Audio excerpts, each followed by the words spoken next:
Bismillahirrahmanirrahim. Assalamualaikum warahmatullahi wabarakatuh.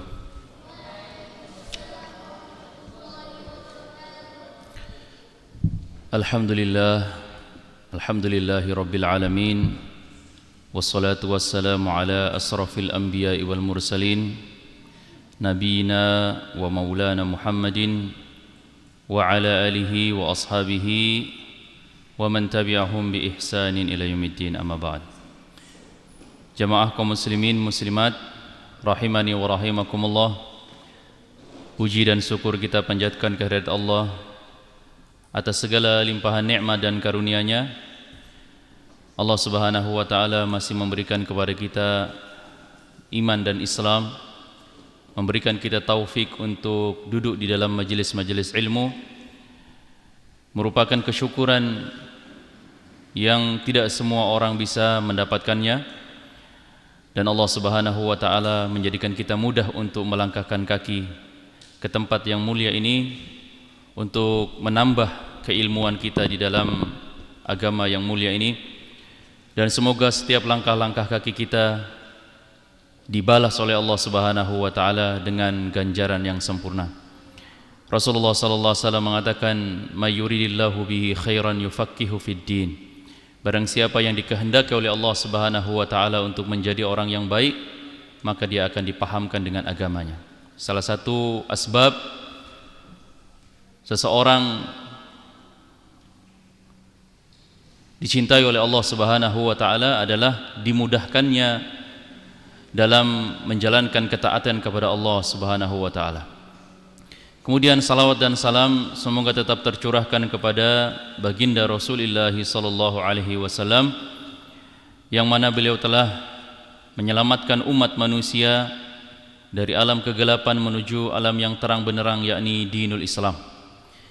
Jemaah kaum muslimin muslimat rahimani wa rahimakumullah, kita ketahui bersama bahwa seorang muslim diwajibkan untuk menuntut ilmu agama, yaitu ilmu tentang Al-Quran dan tentang hadis-hadis Nabi SAW, di mana Rasulullah SAW memberikan satu gambaran tentang ilmu itu adalah cahaya. Ya. Al-ilmu nurun, ilmu adalah cahaya. Cahaya yang akan menerangi dari kegelapan-kegelapan di dalam hidup ini. Cahaya yang akan menerangi dan membimbing manusia ke dalam jalan yang benar, ke dalam jalan yang lurus.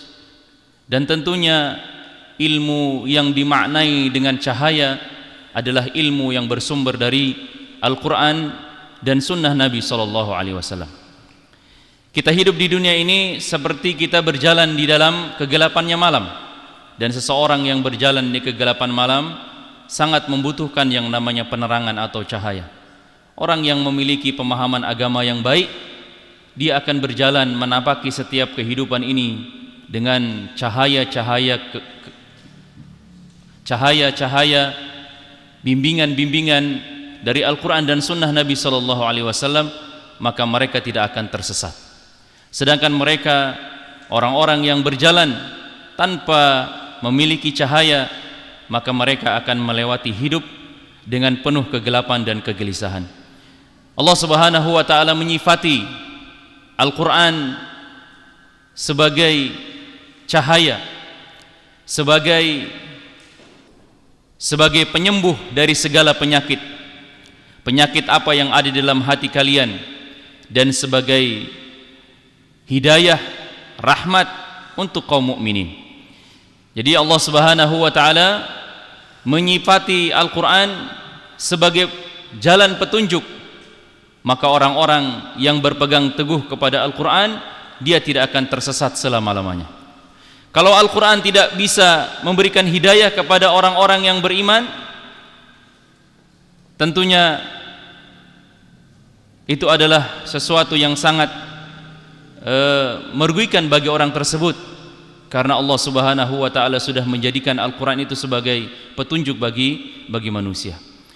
Dan ketahuilah jamaah sekalian, setiap langkah kaki yang kita ayunkan menuju majelis-majelis ilmu, tempat-tempat zikir, atau ke tempat-tempat ibadah rumah Allah, maka seorang itu akan mendapatkan pahala yang berlipat-lipat ganda.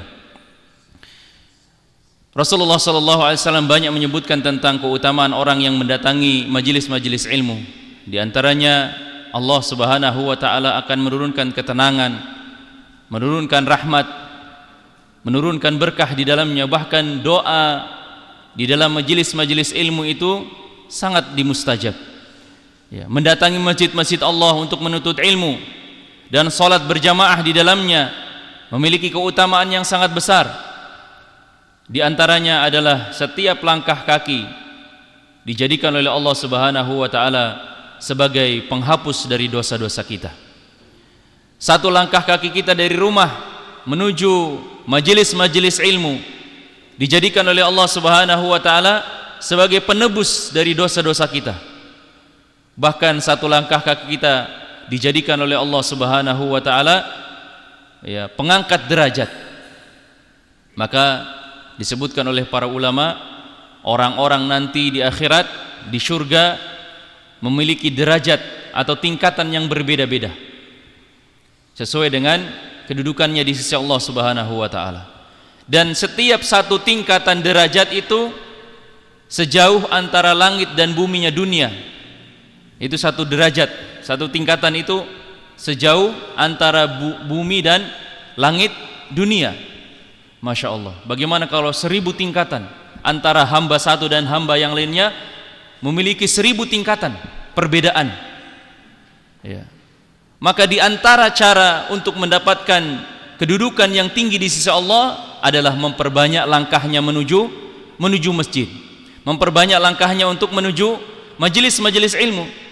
Di sisi lain orang bermajelis ilmu mendapatkan pahala yang besar.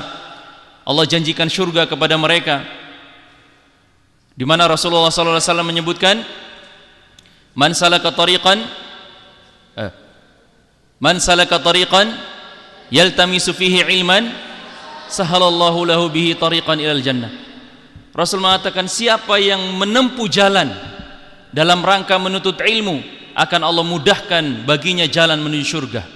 Bayangkan jamaah sekalian, di antara ibadah-ibadah yang kita lakukan, hampir semuanya kita lakukan dengan cara menempuh satu perjalanan. Tetapi kenapa Rasulullah SAW hanya menyebutkan secara khusus, yaitu menuntut ilmu sebagai jalan yang mudah untuk mendapatkan surga?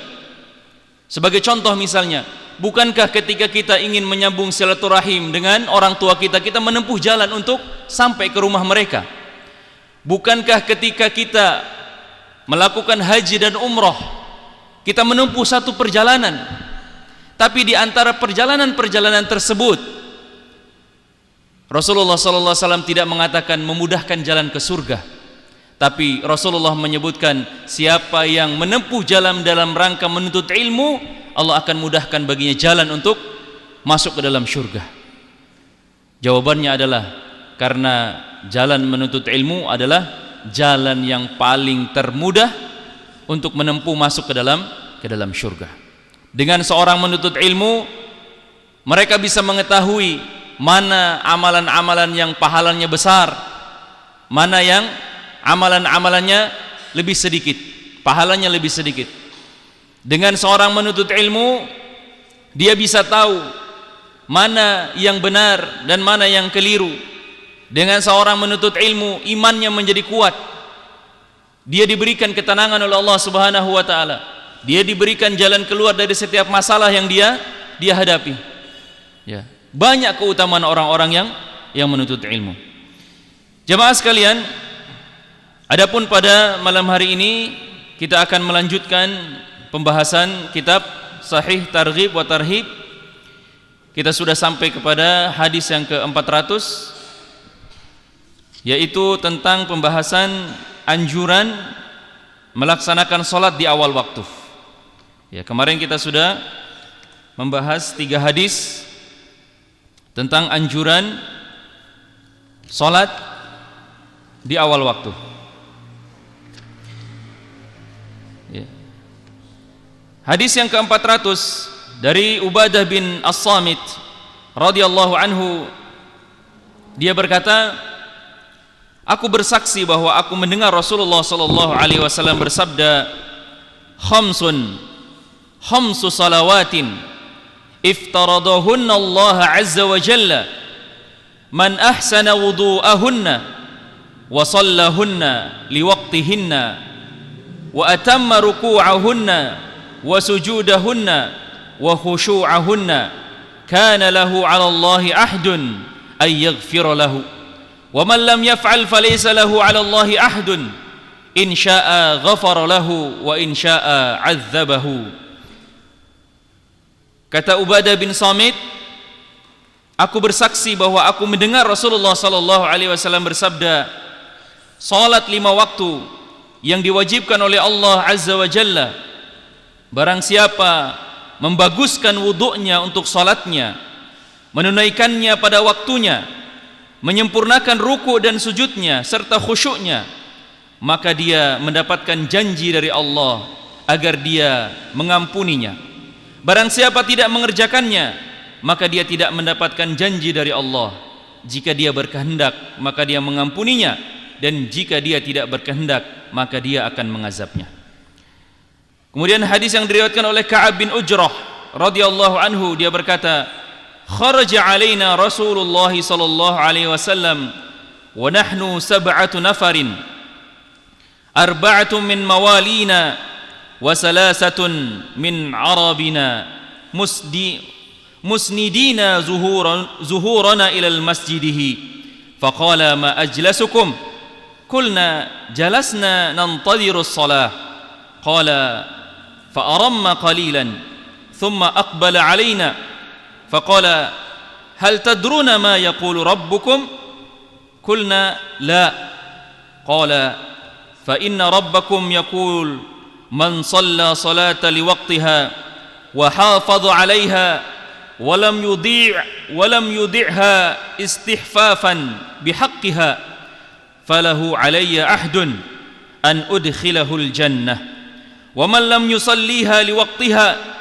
wa lam yuhafidh 'alayha istihfafan bihaqqiha fala ahda lahu 'alayya in syi'tu 'adzabtuhu wa in syi'tu ghafartu lahu.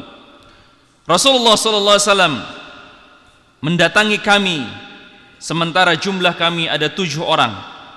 4 orang mantan hamba sahaya kami dan 3 orang dari orang-orang merdeka.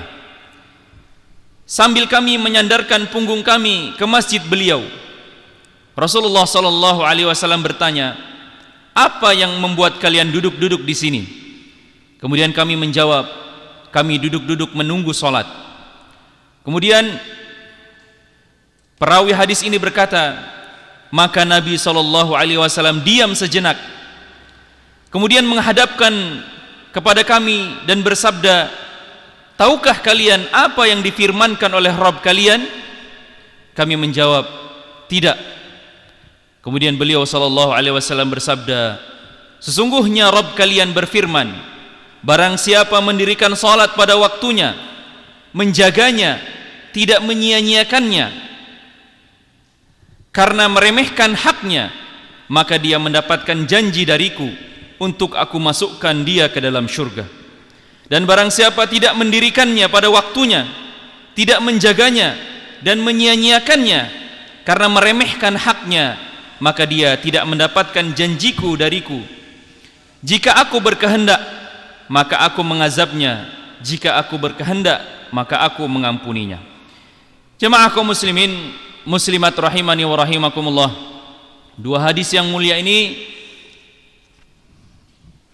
sungguh sangat menakjubkan bagi mereka orang-orang yang menjaga salat 5 waktu dan mendirikannya tepat pada waktunya, menjaga daripada hak-haknya. Jadi maksudnya menjaga hak-hak salat itu adalah menjaga dari tata caranya, bacaannya, Maka orang-orang yang menjaga daripada salat 5 waktunya, maka dia akan mendapatkan janji dari Rasulullah sallallahu alaihi wasallam. Dia akan mendapatkan janji dari Allah Subhanahu wa taala. Jadi jemaah sekalian, salat 5 waktu adalah kewajiban bagi seorang muslim dan muslimah. Ya, tidak boleh seseorang melalaikannya. Salat subuh, zuhur, asar, maghrib, dan isya. Ya, hendaklah seorang muslim melaksanakannya tepat pada waktunya. Ya, setiap muslim wajib melaksanakan salat 5 waktu sebagaimana yang diperintahkan oleh Allah Subhanahu wa taala. Yang dicontohkan oleh Rasulullah sallallahu alaihi wasallam. Dan ia wajib mengerjakannya, tidak boleh menyia-nyiakannya. Bahkan orang yang menyia-nyiakan salat diancam oleh Allah Subhanahu wa taala dengan neraka Saqar. Orang yang masuk ke dalam neraka Saqar adalah mereka orang-orang yang menyia-nyiakan salat, melalaikan salat, ya, meninggalkan salat. Bahkan Allah Subhanahu wa taala mencela dan mengancam orang-orang yang suka menunda-nunda salat. Ya. Fawailul lil musallin, celaka bagi mereka orang-orang yang salat.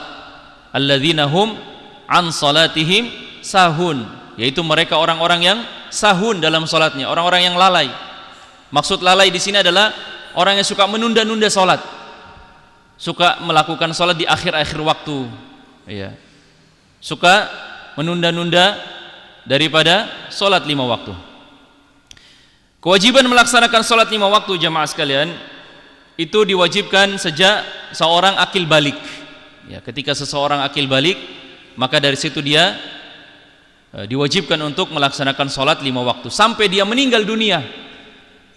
Jadi meskipun orang itu sakit, tetap wajib salat. Misalnya kakinya luka, tidak bisa duduk tahiyat, boleh salat sambil duduk. Atau mungkin hanya bisa berbaring di atas tempat tidur, maka dia juga tetap wajib salat. Karena salat itu diwajibkan seseorang dari mulai akil balik sampai dia meninggal dunia.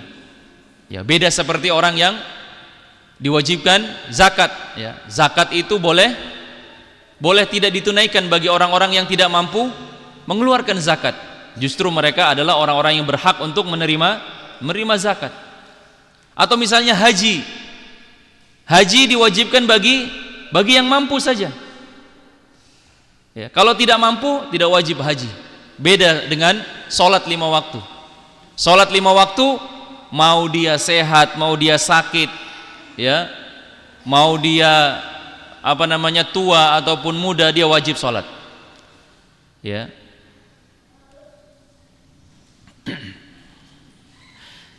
Jemaah kaum muslimin rahimani wa rahimakumullah, orang yang meninggalkan salat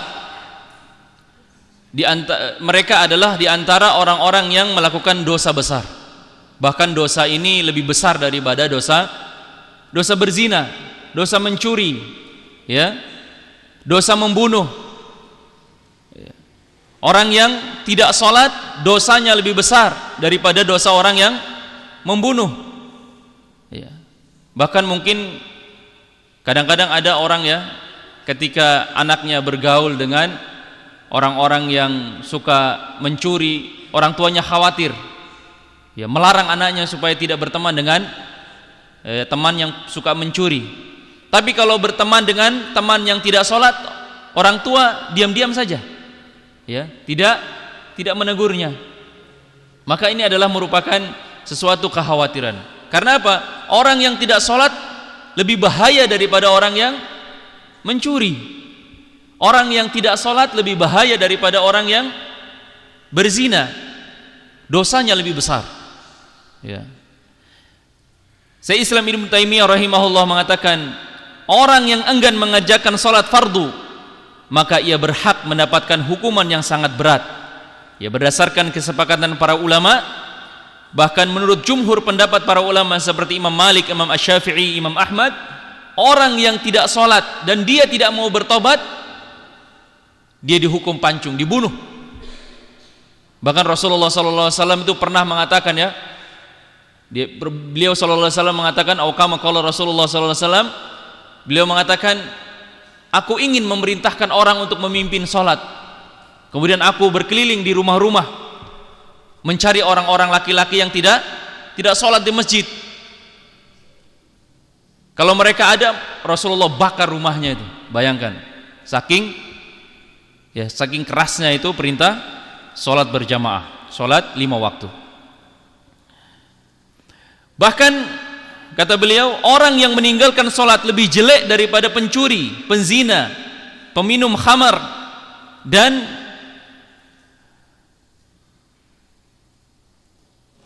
pemakan dan yang membunuh. Jadi bahkan orang yang meninggalkan sholat lebih jelek daripada pencuri, penzina, peminum khamar, dan membunuh. Dan jemaah sekalian, di dalam agama Islam, sholat memiliki posisi dan kedudukan yang sangat tinggi. Kata Rasulullah SAW, Ra'sul amril Islam wa amuduhu shalah wa dhirwatuhu sanamihil jihadu fi sabilillah.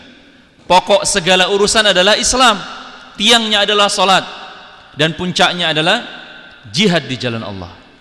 Jadi kalau ada orang-orang yang menyia-nyiakan salat, mereka adalah di antara orang-orang yang menyia-nyiakan agama mereka.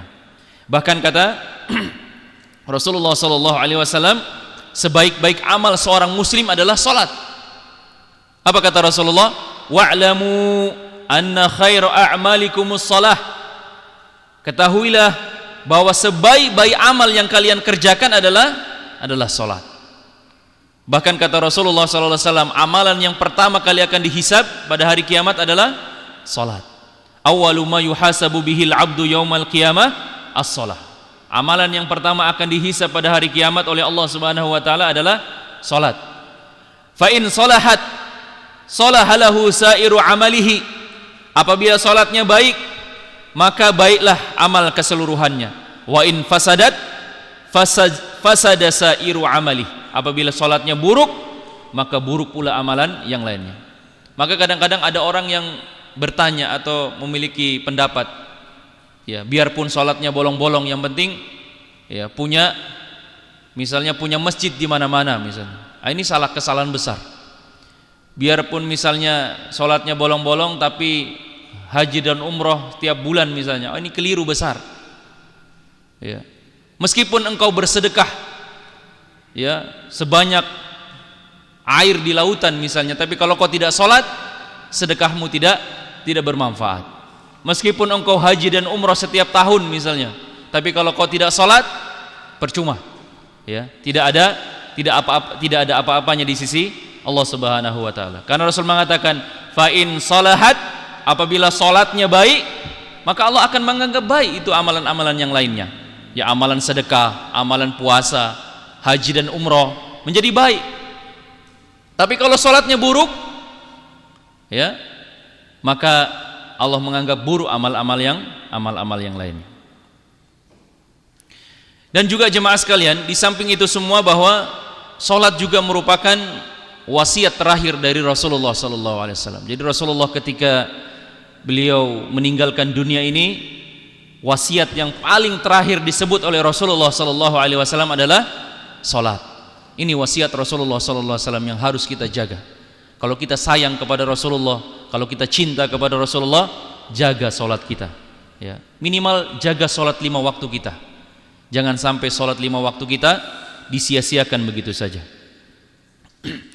Jemaah kaum muslimin rahimani wa rahimakumullah. Dan yang terakhir, di antara faedah-faedah yang bisa kita ambil dari 2 hadis yang mulia ini, yang pertama adalah bahwa Allah Azza wa Jalla memerintahkan kepada para nabi dan para rasul untuk melaksanakan salat. Ini sebagaimana difirmankan oleh Allah Subhanahu wa taala di dalam Al-Qur'an ketika Allah Subhanahu wa taala memerintahkan para nabi dan para rasul, termasuk diantaranya adalah Nabi Musa alaihi salatu wassalam, untuk mendirikan salat. Ya. Allah Subhanahu wa taala mengatakan, innani anallah la ilaha illa ana fa'budni wa aqimis salata li dzikri. Ya, Allah Subhanahu wa taala berfirman, ya, sesungguhnya aku ini adalah Allah, tidak ada ilah yang berhak diibadahi dengan benar kecuali Dia, maka beribadahlah engkau kepadaku dan dirikanlah salat. Jadi Allah Subhanahu wa taala memerintahkan salat kepada kepada para nabi dan para rasul, dan ini merupakan amalan-amalan para nabi. Dan kita umat Nabi Muhammad SAW ya memiliki kekhususan,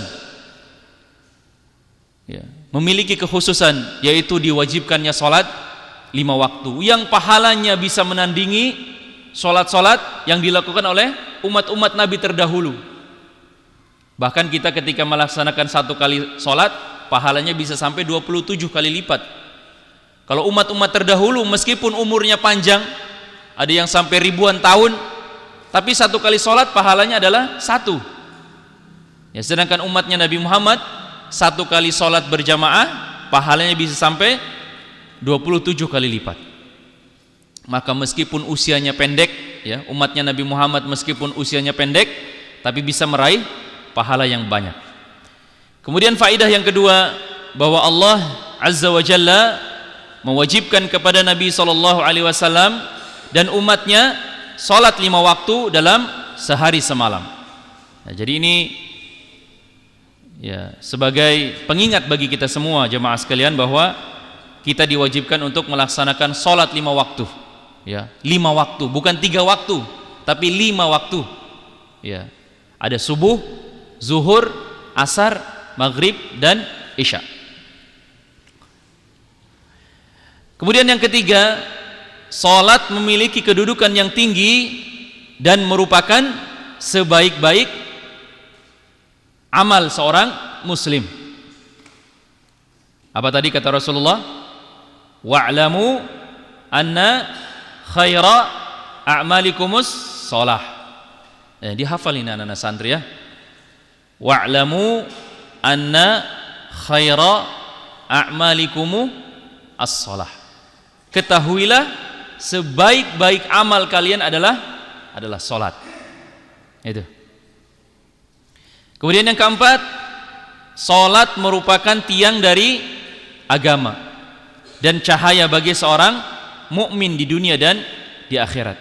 Siapa yang istiqomah menjalankan ibadah salat, dia akan mendapatkan cahaya di dunia dan di akhirat. Hidupnya akan dibimbing. Di dunia dia akan dibimbing oleh Allah, di akhirat dia juga akan dibimbing oleh Allah Subhanahu wa taala. Kemudian yang kelima, salat yang 5 waktu sudah ditentukan waktunya dan wajib dikerjakan pada waktunya. Jadi tidak boleh orang sholat maghrib di waktu isya, atau orang sholat zuhur di waktu sholat asar, ya, kecuali orang yang sedang bersafar, ya, boleh jamak dan qasar. Tapi kalau orang yang mukim, sholat sesuai dengan waktunya. Kemudian yang keenam, seorang muslim wajib mengerjakan dan menjaga salat 5 waktunya seumur hidupnya, dan tidak boleh baginya menyia-nyiakannya. Dan salat 5 waktu dikerjakan dalam keadaan bagaimanapun dan dimanapun seorang itu berada. Mau dia di kantor, ya, mau dia di kebun, mau dia di pasar, wajib dia salat 5 waktu. Ya, tidak ada alasan. Ya. Jadi tidak ada alasan dia di kantornya kemudian dia tidak sholat. Wah, ini keliru. Ya. Dimanapun dan kapanpun, ketika sudah masuk waktu, kita wajib untuk mendirikan sholat. Kemudian yang yang ketujuh, setiap muslim wajib belajar tentang wudu. Nah, tadi karena kata Rasulullah, barang siapa yang memperbagus wudunya, beliau mengawali dengan wudu. Jadi kita harus belajar bagaimana tata cara wudu yang baik dan benar. Jadi setiap muslim wajib belajar tentang wudu, wajib belajar tentang salat, karena seorang muslim wajib mengerjakan salat sesuai dengan contoh dari Rasulullah sallallahu alaihi wasallam. Apa kata Rasulullah? Sallu kama raaitumuni usolli. Kemudian yang selanjutnya, seorang muslim yang menginginkan jaminan dari Allah, ampunan dan surga, maka di setiap sholat 5 waktunya dia harus menjaga tumakninah dan khusyuknya. Ya, karena orang-orang yang salatnya tidak tumakninah, ya, rukuknya, sujudnya tidak sempurna, tidak akan mendapat jaminan dari Allah dan Rasulnya. Karena di dalam hadis yang sudah kita bacakan tadi, syarat orang mendapatkan jaminan dari Allah dan Rasulnya adalah ketika mereka menjaga dari pertama wudunya sempurna, kedua rukuk sujudnya sempurna, kemudian tumakninah, ya, tidak terburu-buru, tergesa-gesa, harus tumakninah, ya. Karena kadang ada solat yang terburu-buru, rukuknya belum sempurna sudah i'tidal, sujudnya belum sempurna sudah bangun dari sujud misalnya. Jadi kata Rasulullah, hendaklah menyempurnakan rukuk, sujud dan tumakninah.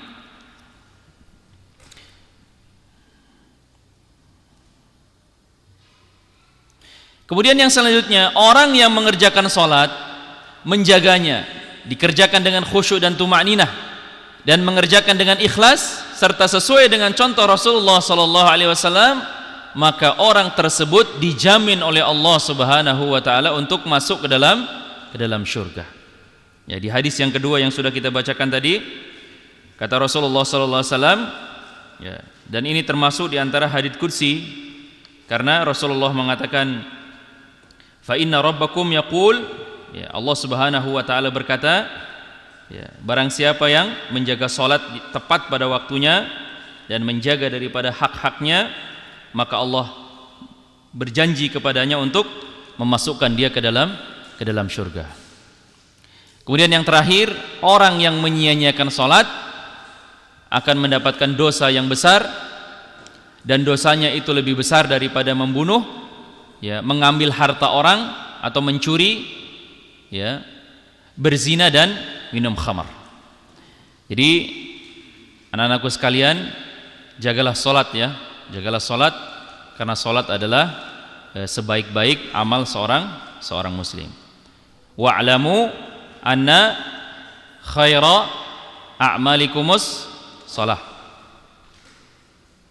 Coba Huzaifah, coba diulang hadis tadi itu.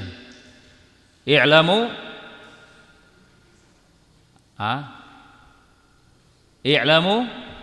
anna khaira a'malikumus shalah. Ketahuilah bahwa sebaik-baik amal kalian adalah salat.